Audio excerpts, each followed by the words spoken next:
Olá, amados irmãos e irmãs. Estamos aqui hoje para uma formação sobre o documento 109 da CNBB, as diretrizes gerais da ação evangelizadora na Igreja no Brasil, que se encontram em validade de 2019 a 2023. Como coloquei ali no slide, esse conteúdo não dispensa a leitura integral do documento. Este aqui que nós faremos a apresentação do terceiro capítulo, né? Apenas a apresentação do terceiro capítulo, porque é muito importante que nós o compreendamos, sobretudo quando ele nos fala da igreja em casa, né? Quando ele nos fala da igreja em casa. Então, nós aprendemos, né, com a igreja no Brasil sobre a evangelização. Então, lembrando aqui, esse ano de 2019 a 2023. Então, guardemos essa data muito importante. Então, no sumário desse documento, nós temos a apresentação, objetivo geral, introdução, o primeiro capítulo, é o anúncio do Evangelho de Jesus Cristo, segundo o olhar de discípulos missionários, e o terceiro que nós iremos estudar, a igreja nas casas, o quarto capítulo, a igreja em missão, e o quinto capítulo, a conclusão. Para iniciarmos bem esse texto, vamos à apresentação. A apresentação foi feita pela presidência da CNBB, eleita em 2019, inicia com um clamor nesse tempo para a renovação das forças missionárias para anunciar a palavra de Deus. Os desafios não faltam, né? É muito bom compreendermos isso aqui, pois o desafio não falta. Ele continua sendo o princípio e o fundamento da missão da igreja. É preciso acreditar que pelo testemunho e a vida fraterna solidária junto aos irmãos será possível construir um mundo sobre os valores do Evangelho de Jesus Cristo. Como nos ensina o começo do capítulo 3, eles eram perseverantes no ensinamento dos apóstolos, na comunhão fraterna, na fração do pão e nas orações, que nós encontramos lá em Atos capítulo 2, versículo 42. Depois, a igreja se volta ao seu Senhor para nele, muito importante isso aqui, para nele e com ele compreender a realidade e discernir caminhos para cumprir a tarefa missionária dentro dos 4 capítulos inerentes a esse documento. As diretrizes são caminhos para responder aos desafios dos nossos tempos, nessa sociedade muito líquida, muito fluida, que nós falamos muito sobre ela. Depois, as diretrizes se constrói a imagem da casa, né? Quem diria que lá em 2019 a casa seria tão importante, né? O lugar do nosso isolamento social, se nós olharmos de uma maneira negativa, ou o lugar do encontro, né, vendo a partir da positividade. De ingresso e de saída, lugar de acolhimento e de envio. É da casa, né, do oikos, que nós encontramos o acolhimento e o envio. Casa é lugar de acolhida, casa é lugar de se sentir bem. Casas que são comunidades eclesiais missionárias.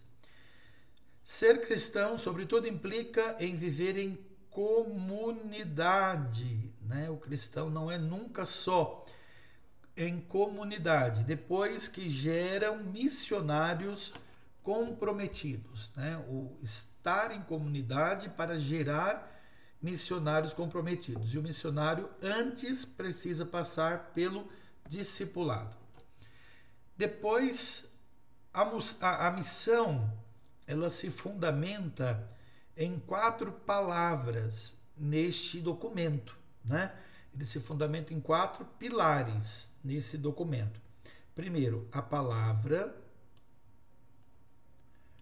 o pão, a caridade e a ação missionária, né? São os 4 pilares que esse documento vai trabalhar. Palavra, pão, caridade e ação missionária. Outro ponto, o apóstolo recorda o compromisso, ai de mim, se eu não anuncio o evangelho. 1 Coríntios 9, 16. Que as diretrizes ajudem a arder em nosso coração este forte desejo para evangelizar o Brasil cada vez mais urbano, em comunidades eclesiais missionárias pelo anúncio da palavra de Deus e a formar discípulos cuidadores da casa comum, como nos fala Papa Francisco na Laudato Si. Então lembremos a nossa casa comum, nosso planeta Terra. O objetivo geral, né, do documento 109, evangelizar no Brasil cada vez mais urbano pelo anúncio da palavra de Deus, formando, isso aqui é muito importante, tá? Desculpem o meu mau jeito com o mouse, mas formando discípulos de Jesus Cristo em comunidades eclesiais missionárias à luz da evangélica opção preferencial pelos pobres. Lembrando, Santo Domingos, Medellín e Puebla e Aparecida também refizeram essa opção preferencial pelos pobres. A opção exclusiva é por Jesus Cristo e a opção preferencial é pelos pobres. Pobres, a palavra Anauim, significa aquele que se dobra diante de Deus.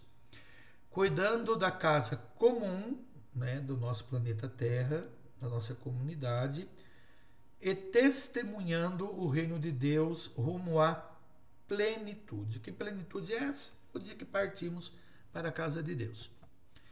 A introdução, né, de 1 a 9. Jesus Cristo, o missionário do Pai, veio anunciar a boa nova do reino de Deus. Missão: ide pelo mundo inteiro e proclamai o evangelho a toda criatura. Marcos 16:5. São João 22, em 1958, se não me engano aqui é João 23, deve ter faltado um pontinho, tá? É São João 23, convidou os bispos do Brasil a prepararem o primeiro plano pastoral, né, das diretrizes gerais da ação evangelizadora, tá bem?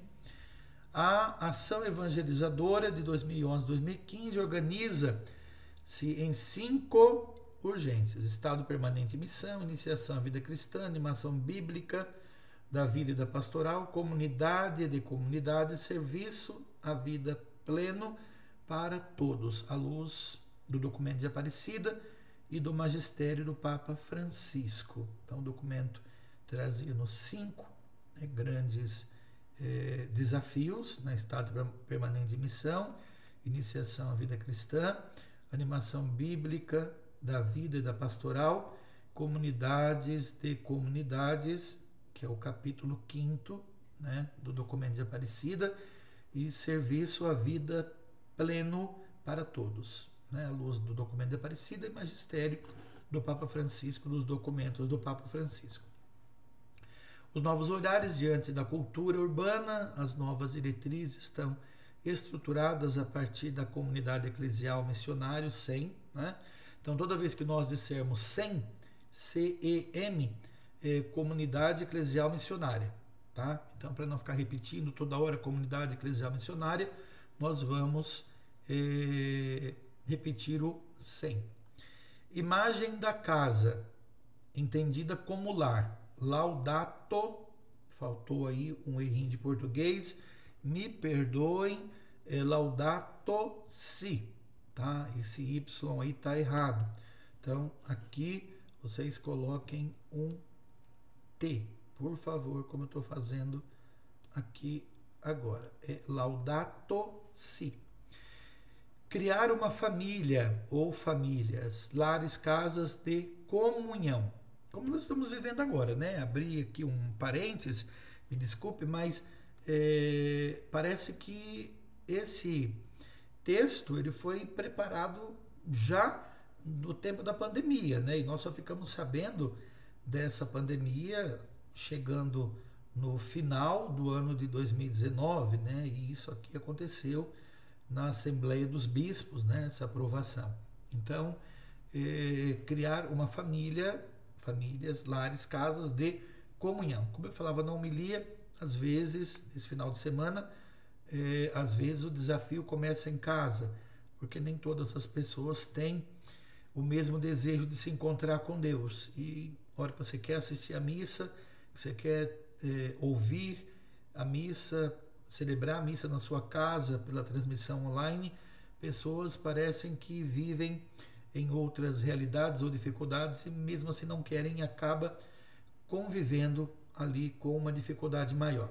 Depois, né, a casa, pessoas próximas, lugar onde vivem, a igreja se faz cada vez mais presente nos locais onde as pessoas estão, ou seja, nesse tempo de redução cada vez maior, né, das missas presenciais, as pessoas idosas, as crianças, as pessoas com comorbidades, a igreja ela deixou de ser apenas um templo para se tornar igrejas domésticas, como no princípio, né?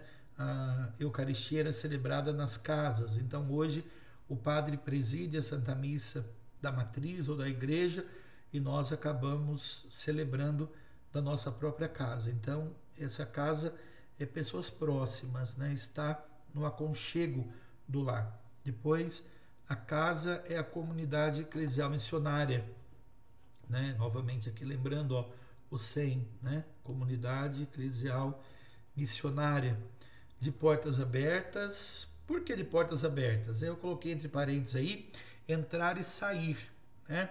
A comunidade ela é aberta justamente por isso, é o entrar e o sair.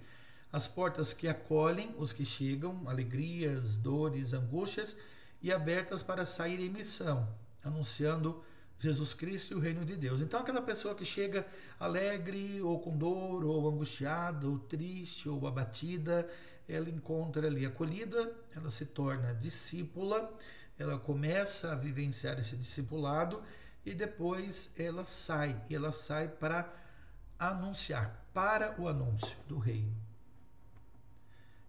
O SEM é sustentado por 4 pilares, né? Então a comunidade eclesial missionária ela é sustentada por 4 pilares: palavra, né? Iniciação à vida cristã e animação, a animação bíblica de maneira muito especial, né? Não pode faltar nunca a ação bíblica, isso aqui, tá? Sempre isso aqui é muito presente no meio de nós.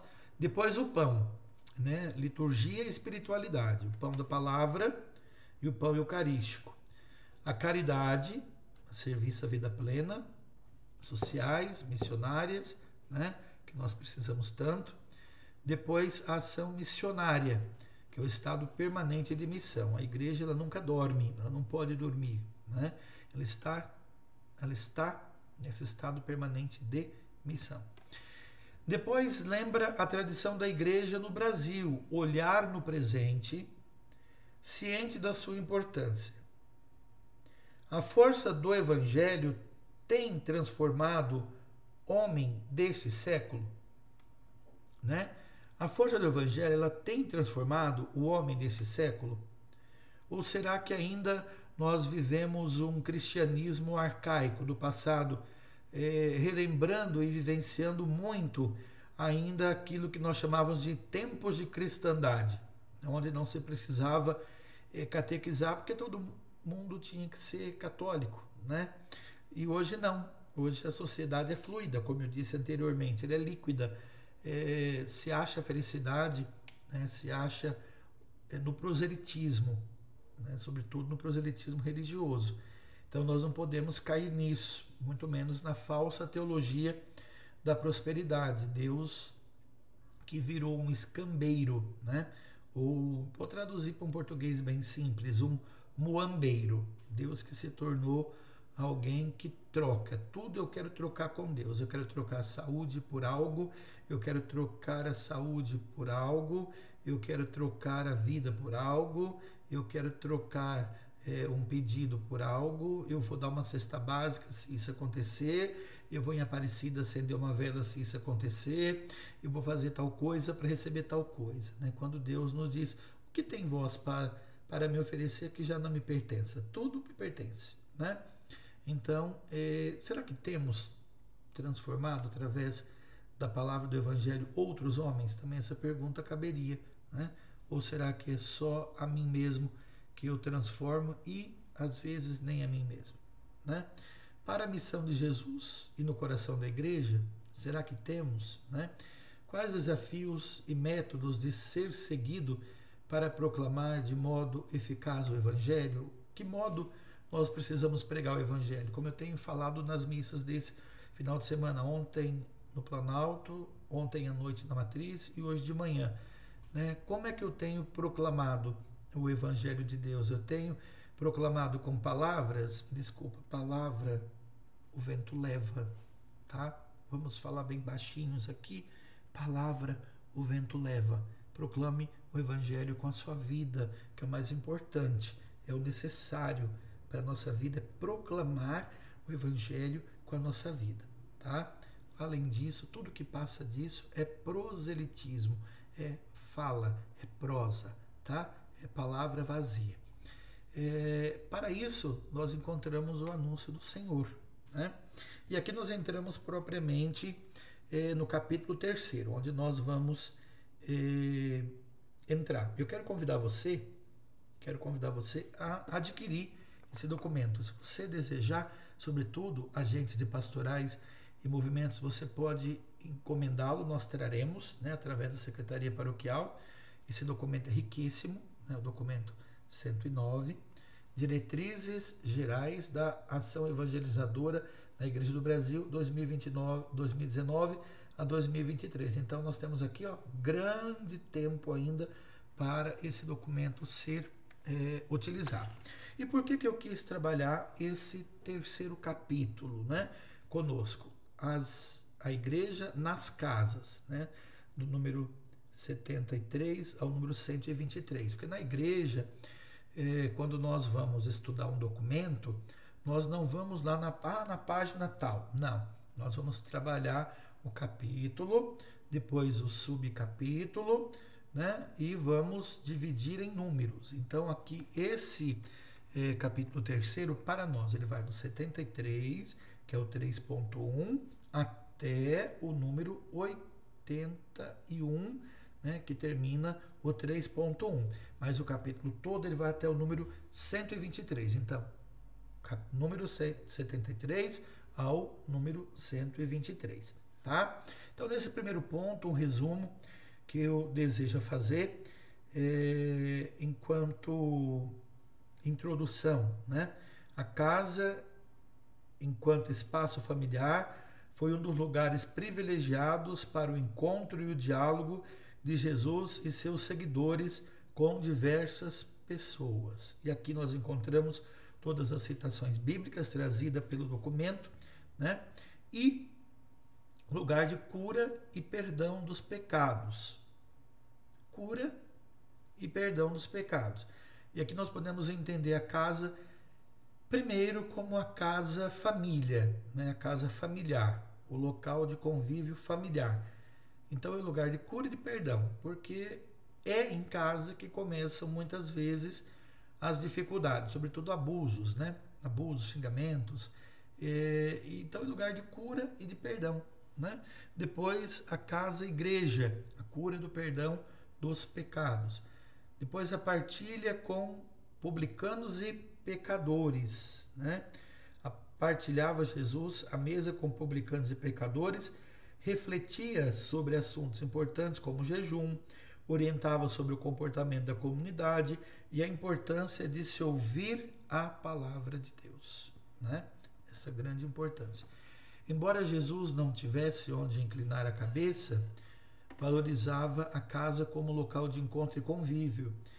Caminhar é modo de entrar em contato com as pessoas, cria oportunidade para a experiência que ampliam relações fraternas e comunitárias nos ambientes por onde Jesus passava, nos ambientes por onde Jesus passava. Então, aqui, coloquem um onde, né? Comunitárias nos ambientes por onde Jesus passava.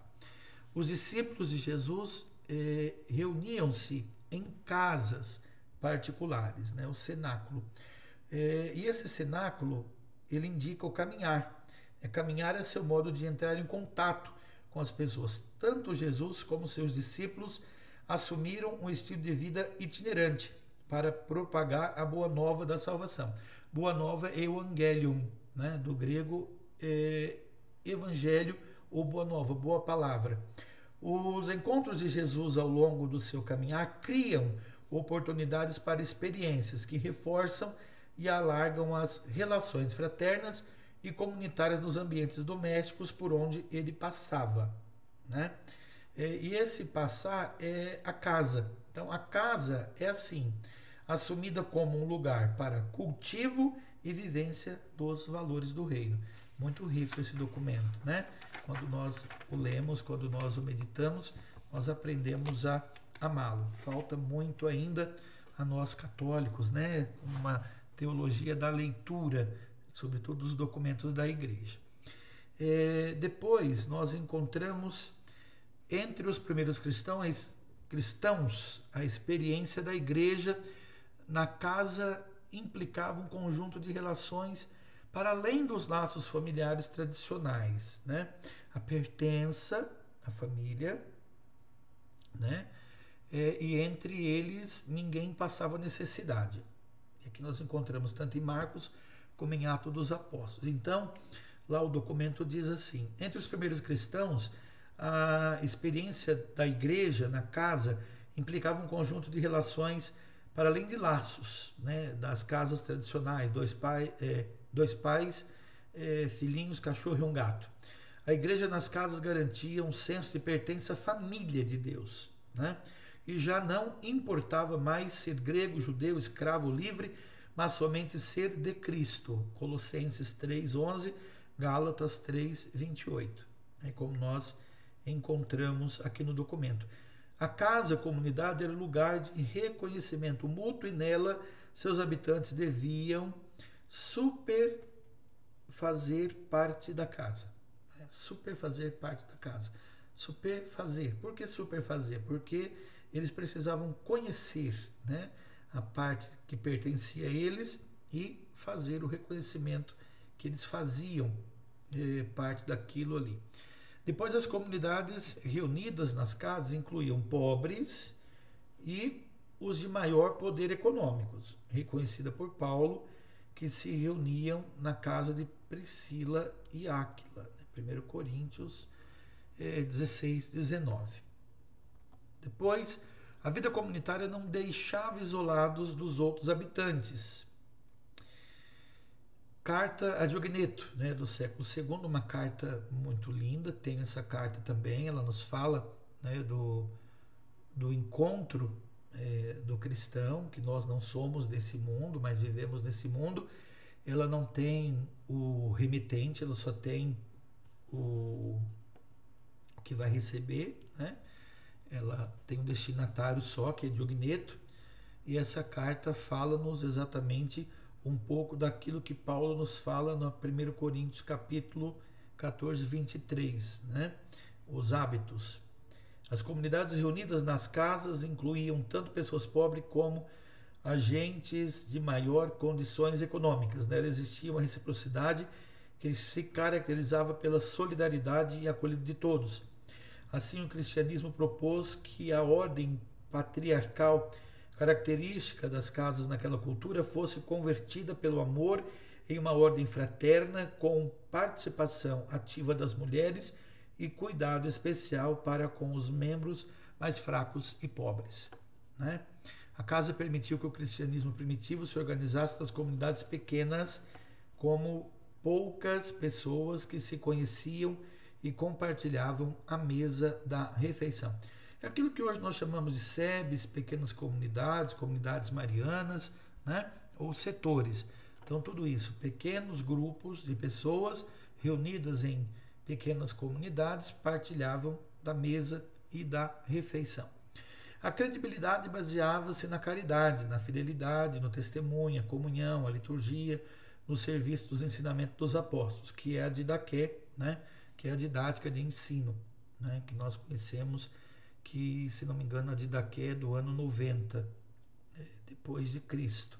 Então, é o primeiro catecismo que nos ensina a falar e a viver como cristãos.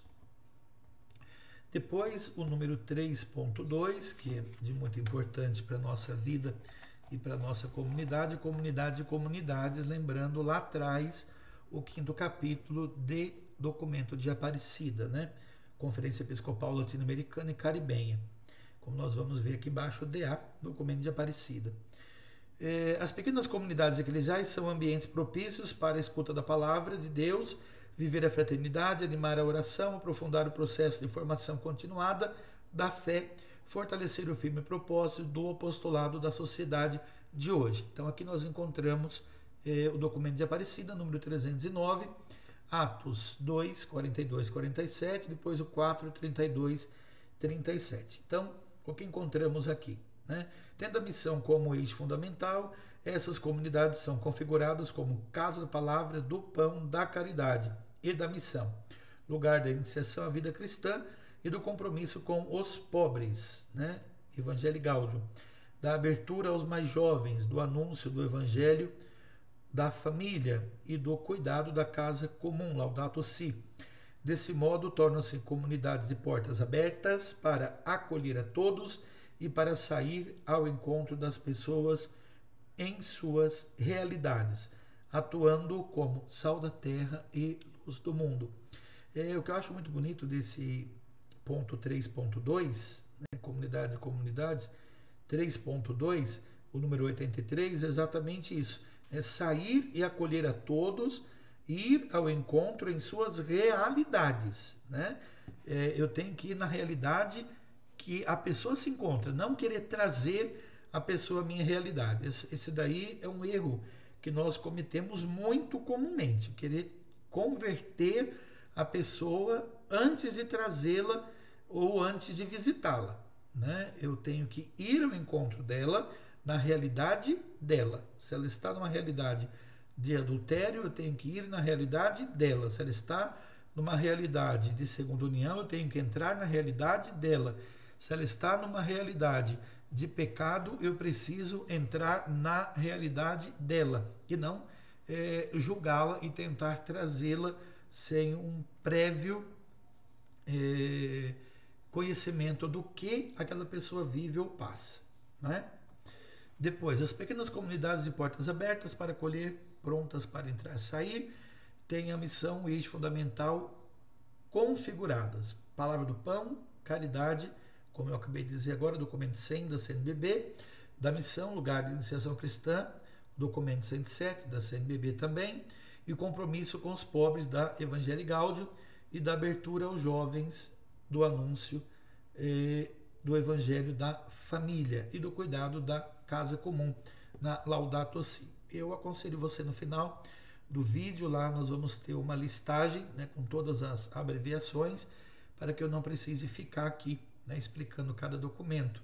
Então lá você vai encontrar no último slide, quando eu apresentar o vídeo, todas as abreviaturas. Você pode fazer uma pausa e lá você encontra o significado de cada uma dessas referências. Depois nós encontramos, conforme o documento de Aparecida, o número 179, pequenas comunidades eclesiais missionárias que se formam em ruas, condomínios, aglomerados, edifícios, aldeias e grupos por afinidade. Devem configurar uma verdadeira rede em comunhão com a igreja. São compostas por pessoas que vencem o anonimato e a solidão, que se reúnem movidas pela fé em Jesus Cristo para a escuta da palavra, buscando luzes para viver a fé cristã, né? Então, é da diretriz geral da ação evangelizadora de 2015 a 2019, né? O número 57, o documento de Aparecida, 170 a 200 e o 278. A participação na mesma celebração da Eucaristia, juntamente com outras comunidades, constitui a expressão privilegiada da comunhão com a igreja local. Por isso, nós encontramos lá o número 85, dizendo assim: a participação na celebração da Eucaristia, juntamente com outras comunidades, constitui a expressão privilegiada da comunhão com a igreja local. Em torno da mesa eucarística manifestam-se, fortalecem-se os vínculos de fraternidade que há entre várias comunidades, evitando-se assim o risco de isolamento. A partilha eucarística se torna o ponto referente para o conhecimento recíproco, para a colaboração em projetos comuns, para o compromisso missionário e para a sociedade e a serviço da sociedade. O que nós entendemos aqui? Nós temos comunidades, isso aqui também é tratado a nós como comunidades, mas nós podemos também tratarmos como pastoral. Pastorais, movimentos, serviços, ministérios. Cada pastoral, cada serviço, cada ministério, cada pequena comunidade, cada capela, por que não dizermos assim, cada acampamento, assentamento nosso, que constitui capelas, comunidades, elas se reúnem à mesa no altar, né? Embora existam pastorais, movimentos, serviços e ministérios, é na celebração da palavra que tudo se encaixa, né? É para o mesmo altar que tudo flui. Então flui a mesa da palavra e a mesa da Eucaristia, né? O pão da palavra e o pão eucarístico. Então tudo flui para lá, né? E lá o nosso compromisso missionário é para o serviço à sociedade. Por que eu não digo só comunidade? Eu digo a sociedade, porque a sociedade ela converge para muitas comunidades, né? Comunidades católicas, evangélicas, espíritas, não católicas, comunidades de pessoas que não creem em Deus, e a sociedade ela compreende tudo isso.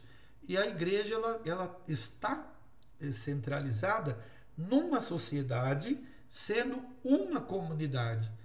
Então ela tem que se encontrar dentro da comunidade local para depois se encontrar dentro da sociedade da qual ela faz parte. No meu caso, aqui, minha paróquia, Nossa Senhora Aparecida, na cidade de Teodoro de Sampaio, limitando o seu espaço de ação evangelizadora ao meu serviço pastoral, a minha paróquia, né?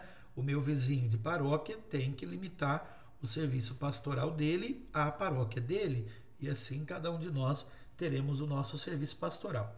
Depois, a igreja, nas casas, tem a coordenação indispensável de cristãos leigos e leigas, né? É nas pequenas comunidades que nós encontramos o maior de todos os sentimentos de pertença. Entrar e perceber o papel do leigo como colaborador, prestando um serviço eclesial, um ministério, como diz Romanos 16, 3, 5 e o documento da CNBB número 62.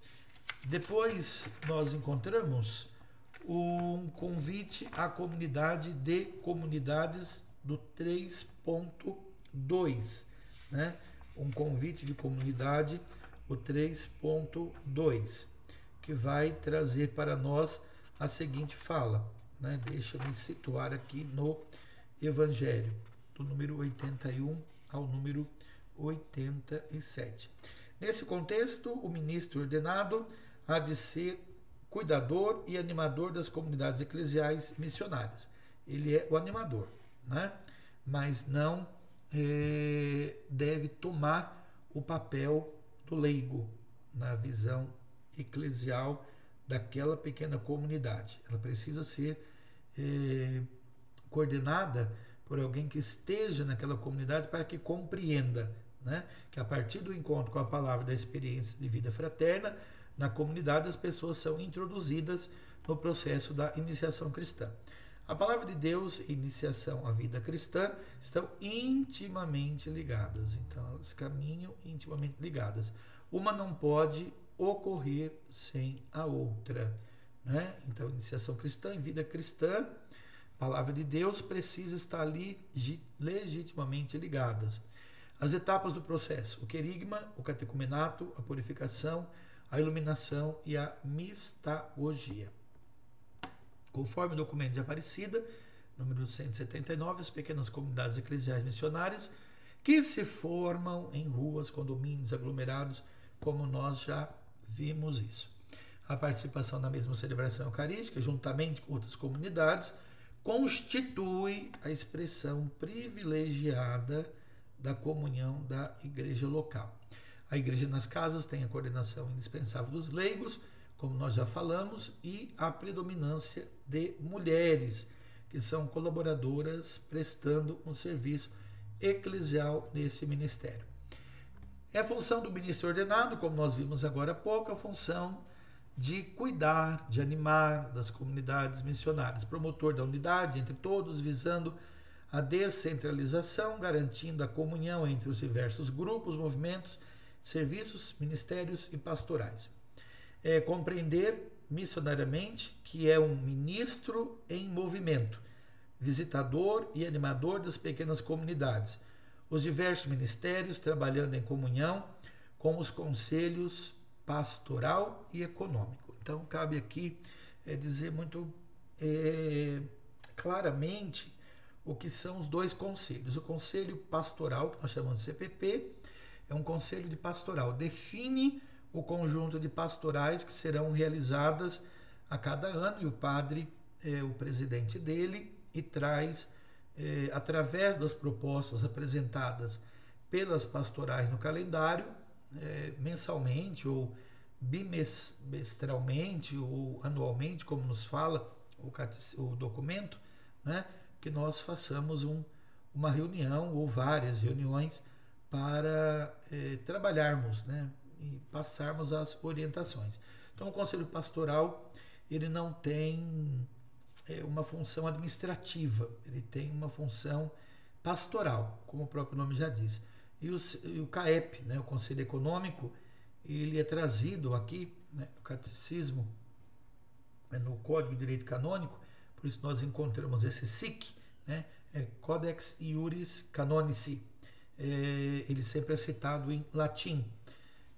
Uma coisa que o povo aprendeu a citar no português, o Catecismo da Igreja Católica. Então isso aqui confunde, né?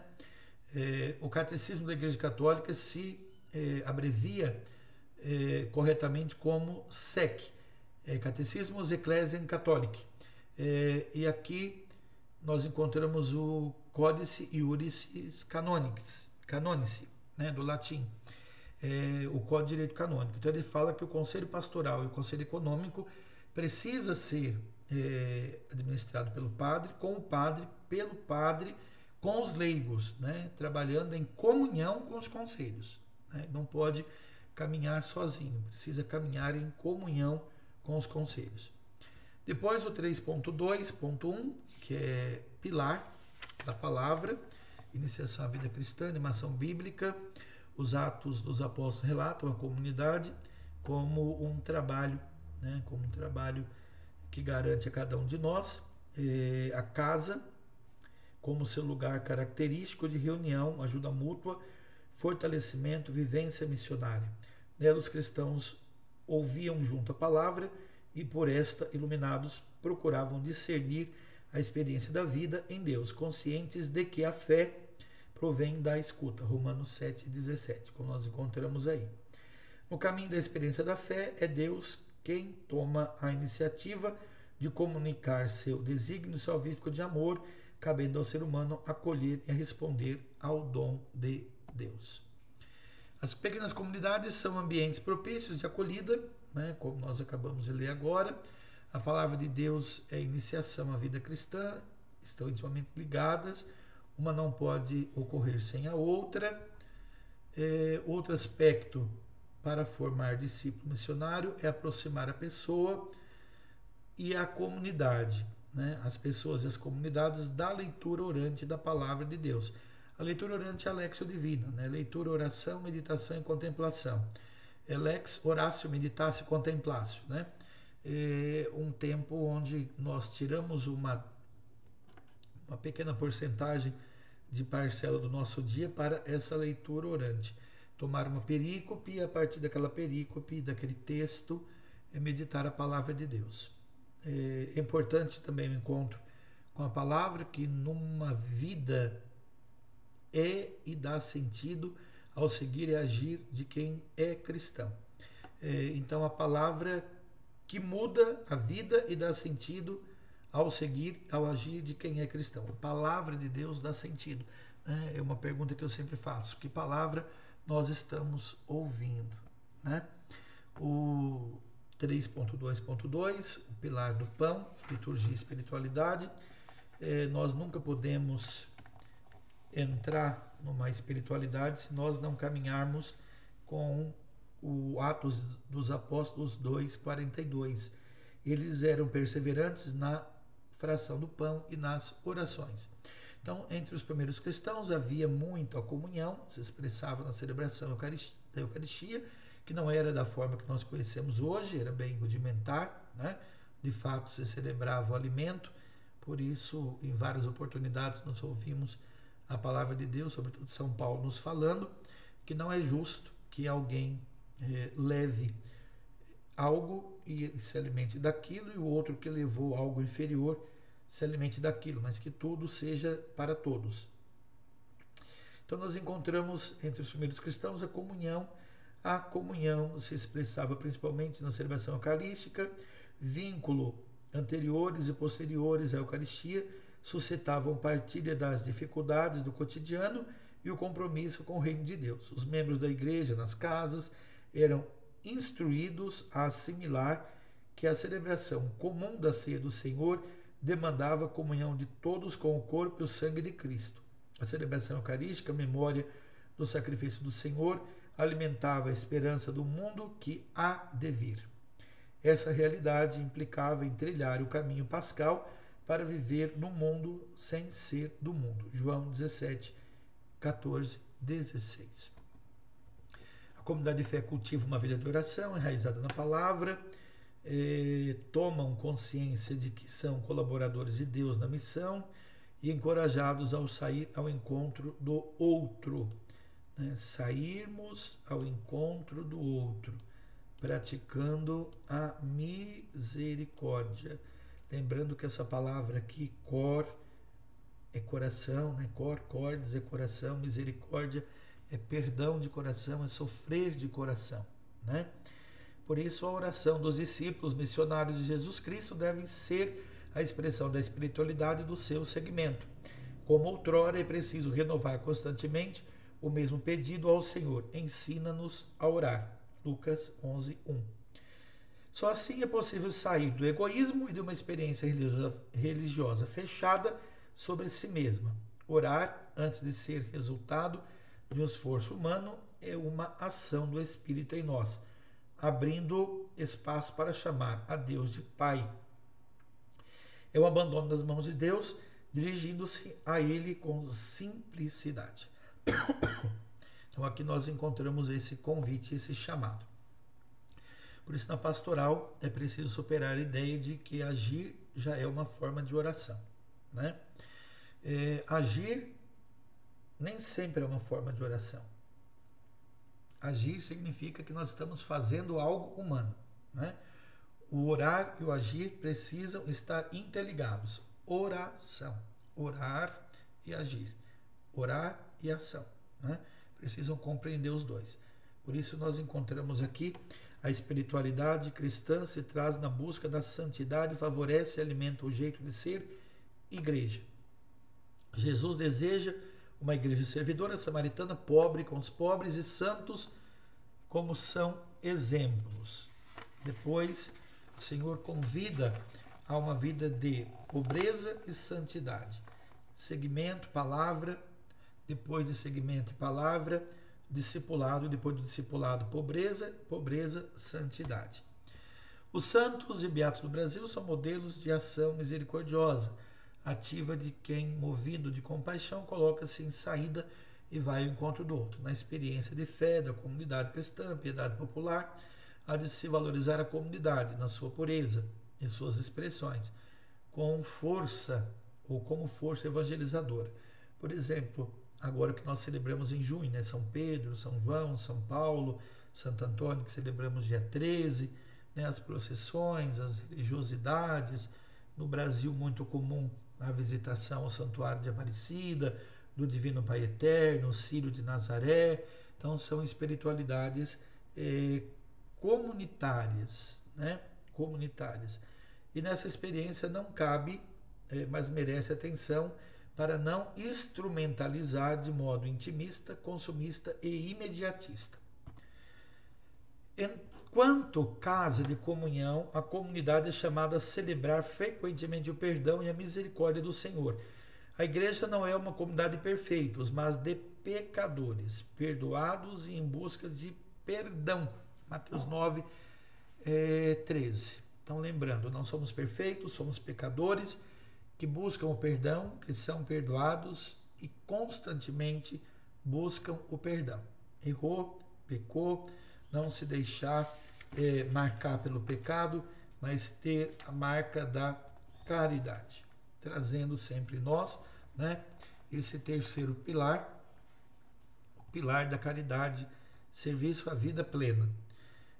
Então nós encontramos o número 103, que diz assim: a igreja reza em sua liturgia dirigindo-se ao Pai, recordando que Jesus sempre se mostrou cheio de misericórdia pelos pequenos e pobres, pelos doentes e pecadores, colocando-se ao lado dos perseguidos e marginalizados. Com a vida e a palavra, anunciou ao mundo que sois Pai e cuidais de todos como filhos e filhas.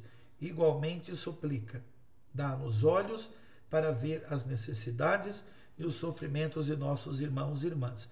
Inspirai-nos palavras e ações para confortar os desanimados e oprimidos. Fazei que o exemplo de Cristo e, seguindo o seu mandamento, nos empenhemos lealmente no serviço a Ele, nas questões sociais e na questão religiosa, como diz o documento lá no número 104. Questão social, a defesa da vida, o desafio ecológico da atual cultura urbana, a globalização, têm que ser enfrentados pelas nossas comunidades e também pela igreja particular, a diocese, em nível local, na paróquia, regional e nacional. Então é muito maior, né? Muito maior do que se pensa.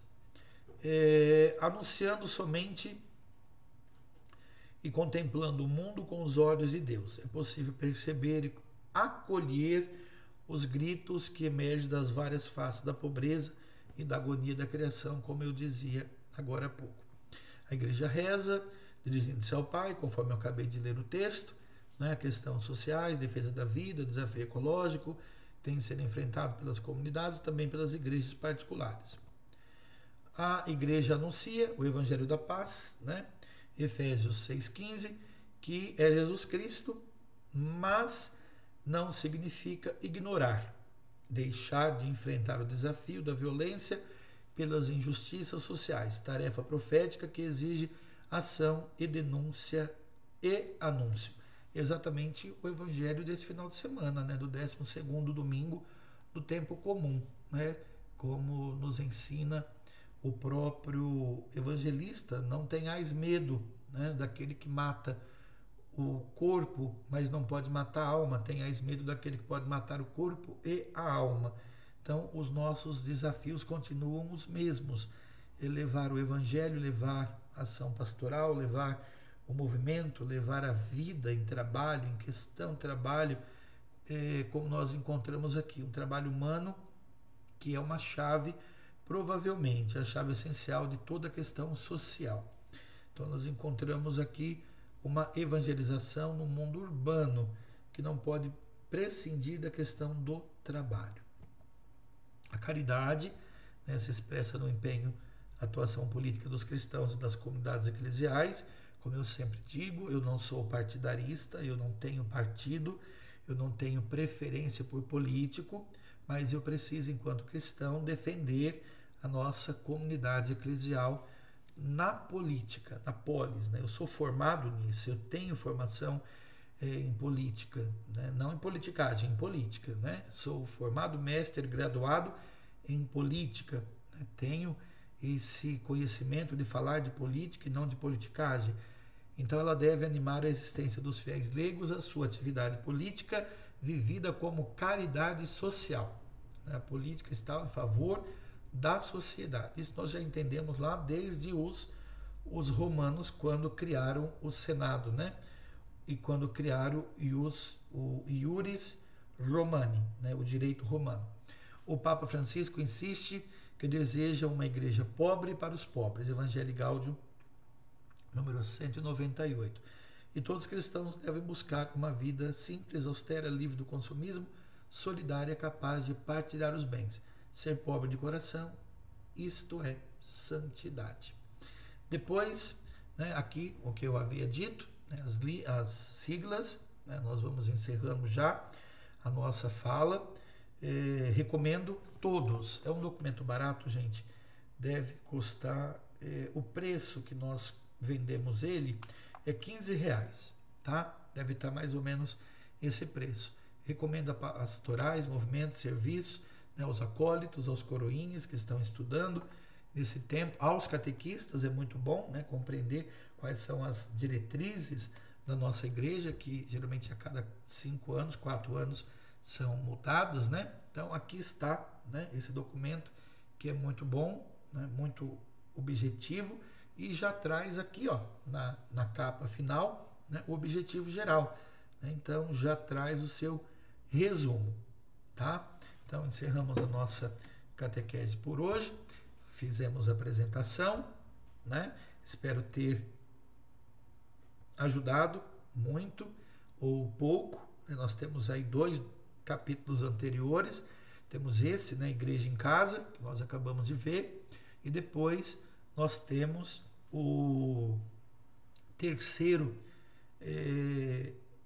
capítulo falando sobre essa igreja em casa, que deve acompanhar, né, nossa realidade eclesial de casa, de família, e nós temos, né, o último capítulo que vai nos chamar exatamente a atenção para isso, né? Peço que se inscrevam no canal, o código de barras está aqui do lado, é só fazer a leitura com o seu código de code, né, da câmera, ela vai direcionar você para o YouTube. Você pode fazer a inscrição, você pode clicar no vídeo, né? Clicar no gostei, no like, e clicar também no sininho para que possa receber novas orientações, né? Quando tivermos algum vídeo, alguma fala do padre, ou algum comunicado, é através do Facebook que nós comunicamos. Deus abençoe cada um, Deus abençoe a todos, e que aprendamos um pouco sobre a nossa igreja em casa.